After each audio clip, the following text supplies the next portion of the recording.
Olá, vamos à nossa próxima videoaula a respeito de circuito elétrico, associação em paralelo.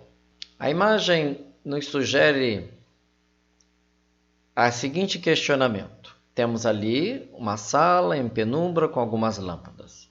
E muitos já podem ter se perguntado por que as outras lâmpadas não se apagam quando uma se queima? Por que isso não ocorre? Sabemos nós que no circuito em série, que foi o exemplo das lâmpadas nas árvores de Natal, quando uma lâmpada queima, ela desliga o fornecimento da energia para as outras lâmpadas no seu sistema em série. Mas por que neste caso isso não ocorre? Então, ao contrário da associação em série, que nós já vimos num vídeo anterior, e deve estar aqui, eu vou colocar o link para assistir novamente do circuito em série, mas temos aí que se eu corto ou se um resistor queima, ele interrompe o fornecimento da eletricidade para todos os outros elementos.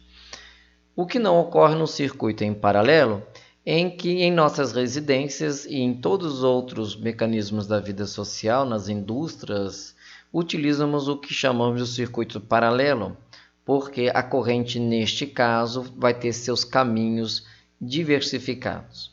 Portanto, se um resistor rompe, queima, danifica-se, ele não impede que os outros elementos do circuito funcionem.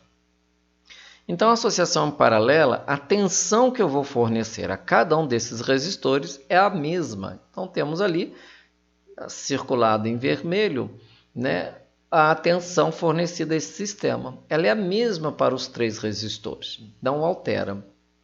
Então, as lâmpadas que no caso eu estou abordando, mas vocês podem pensar numa geladeira, numa televisão, no computador, numa batedeira. É só a efeito de ilustração, eu chamei de lâmpada, mas qualquer aparelho elétrico pode ser representado ali. Então, no nosso caso, as lâmpadas do exemplo do início do nosso vídeo, elas estão conectadas de forma independente do gerador. Por isso que todas mantêm o mesmo brilho. E por isso que se uma queimar, ela não impede que as outras continuem acesas. Temos aí então que a tensão fornecida é a mesma nos três resistores. Então vai ser sempre o mesmo valor. Por outro lado, a corrente elétrica vai dividir entre esses resistores, não será a mesma fornecida pelo sistema. Então, a corrente elétrica possui aí três caminhos a percorrer, em que ela vai fazer o efeito em cada um dos resistores. Então, nós temos que a corrente fornecida é a soma das correntes parciais. Então, a soma das correntes parciais me dará a corrente total.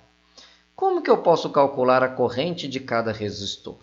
Vamos sempre utilizar a primeira lei de Ohm com algumas adaptações, no sentido de que eu vou pegar a resistência e vou passar ela dividindo a tensão. Está aí. Então, para calcular a corrente em cada um desses resistores, basta eu pegar a tensão e a resistência deste meu aparelho. Então, vocês verificam que a fórmula é a mesma, só vai mudar o valor da corrente em função da resistência de cada elemento.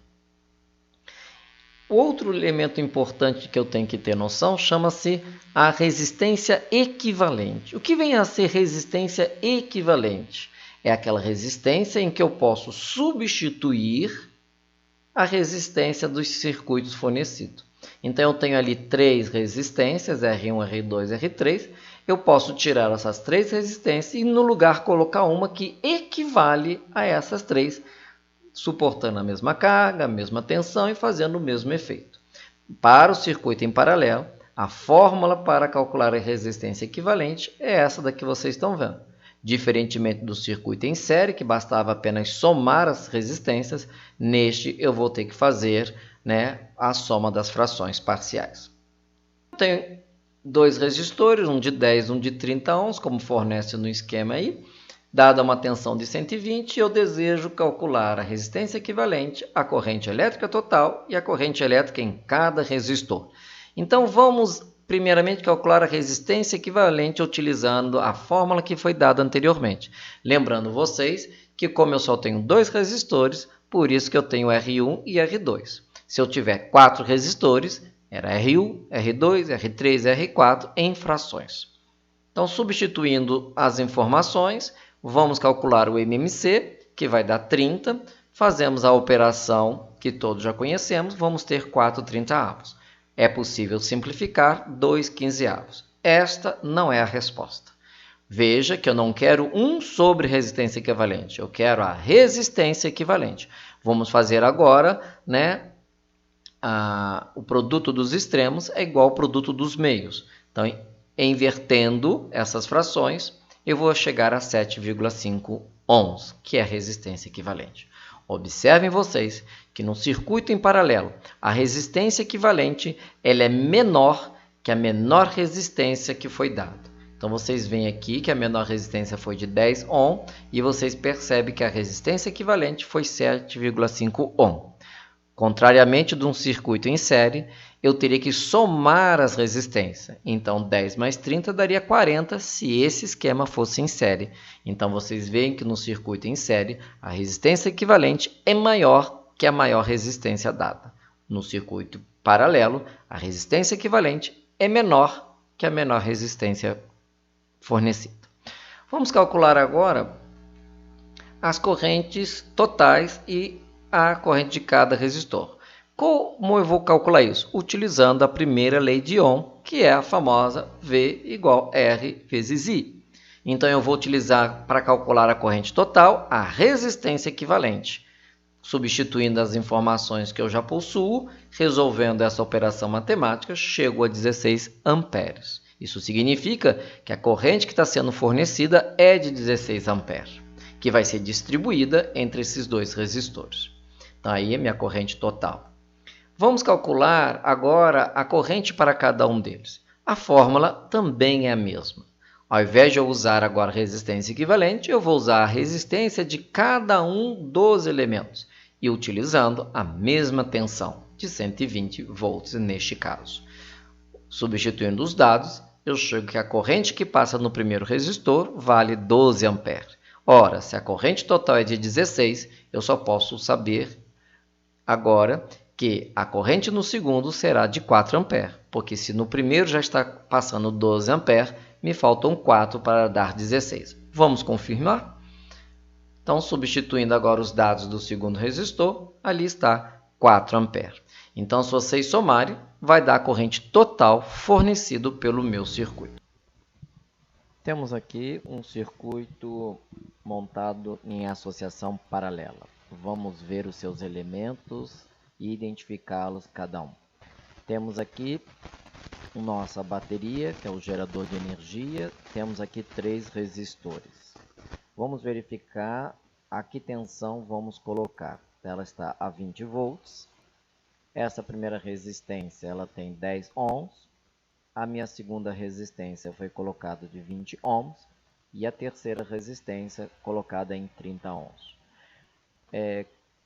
Verificamos também aqui, através dessa simulação, que aqui está as informações que foram lidas através dos instrumentos. Podemos perceber que não temos corrente elétrica. Temos aqui o nosso voltímetro para analisarmos a tensão ao longo do circuito e o nosso aqui amperímetro. Por que esse circuito é paralelo? Ele possui uma característica interessante em que os circuitos estão um paralelo ao outro. Vamos verificar aqui, ao fecharmos essa chave, a circulação da corrente entre esses elementos. Em cada um deles foram colocados também chaves. Vocês podem observar, se eu interromper aqui, neste momento, a corrente para esse resistor, vocês percebem que continua circulando a corrente para os outros resistores. Se eu voltar a fechar aqui e abrir desse segundo, vocês observam que a corrente continua circulando. E aqui também a mesma coisa, a corrente continua circulando. A vantagem do circuito paralelo é que eu posso, ao danificar um aparelho ou algum elemento do meu circuito, ele não interrompe o fornecimento da energia para os outros elementos do circuito, o que não ocorre no sistema em paralelo. Então, vamos aqui fazer as medições para ver a característica deste circuito. Então, nós temos aqui o nosso voltímetro, que ele vai ler 20 amperes, como foi fornecido. Então, vamos ler atenção agora em cada um desses meus resistores. Olha lá, também 20 amperes. Então, segundo a associação em paralelo, vocês percebem que a tensão não modifica no circuito, ela é a mesma em todos os elementos do meu circuito, 20 amperes. Porém, vamos medir aqui agora em cada um deles a corrente. Vocês podem verificar, está fornecendo 3,67 amperes.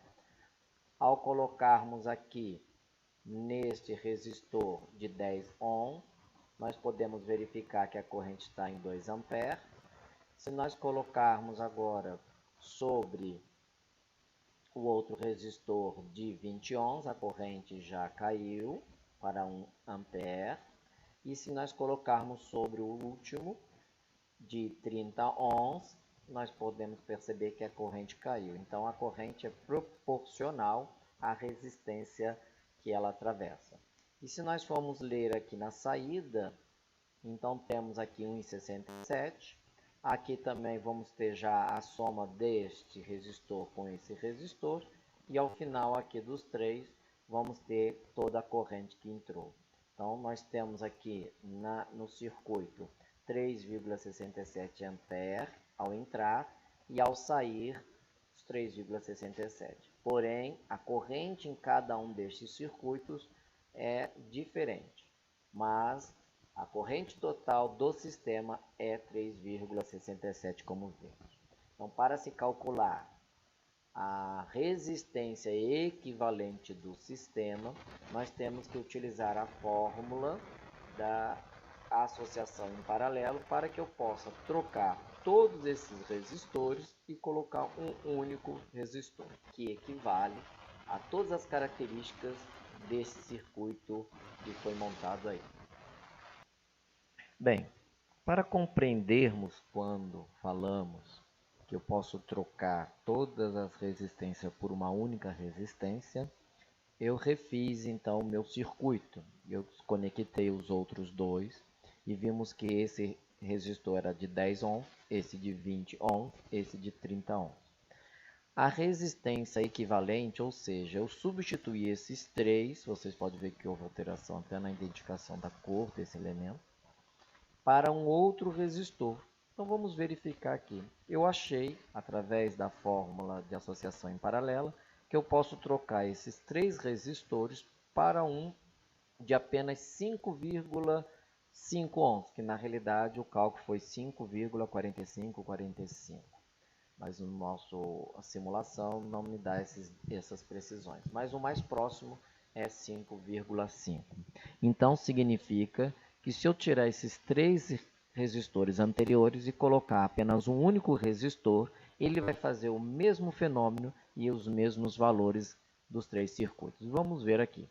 Então, mantive, né, a mesma voltagem indicada aqui.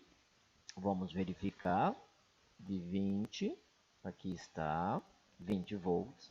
E agora também vamos perceber que sobre este resistor equivalente me aparece agora 20 volts, que é a tensão fornecida.